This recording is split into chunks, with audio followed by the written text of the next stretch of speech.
续要来看这个桃园市长的选举，民进党是毋是嘛要来搬一出桃园之乱呢？讲这个桃园市长郑文灿，甲立委郑运平是挺新的市长林志坚来选桃园市长。啊，林志坚本身嘛表态咯，讲团队若需要，这球来伊就接，绝对袂来回避。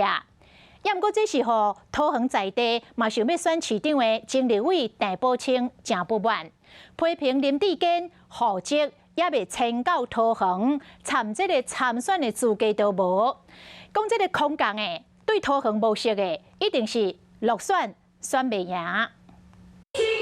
民进党桃园市长选举上来挑战，当中拜三邀请有议员提名的前立委郑宝清用适度偏小景会谈。郑宝清讲，工作人员甲讲郑运平会退出这摆的选举，是因为要甲桃园市长郑文灿作为支持新的市长林志坚来参选。我的个性是这样子，团队有需要哦，球来了我就接。这个消息，让郑宝清的支持者真生气。郑宝清批评林志坚若无做满，变做新的落跑市长，会变上大的破空。他户口都没有迁到桃园，连参选的资格都没有。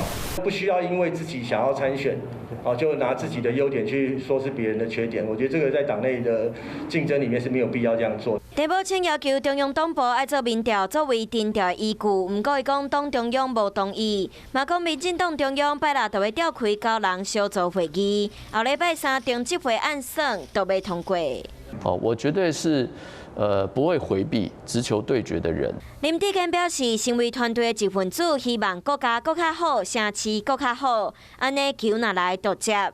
不过安怎避免党内消磨，嘛考验民进党的智慧。Hello， 大家好，我是乃瑜，要教给大家2个任务。第一个，华视新闻的脸书专页，你按赞了吗？还有华视新闻的 YouTube 频道，赶紧订阅起来，还要记得按赞，开启小铃铛哦。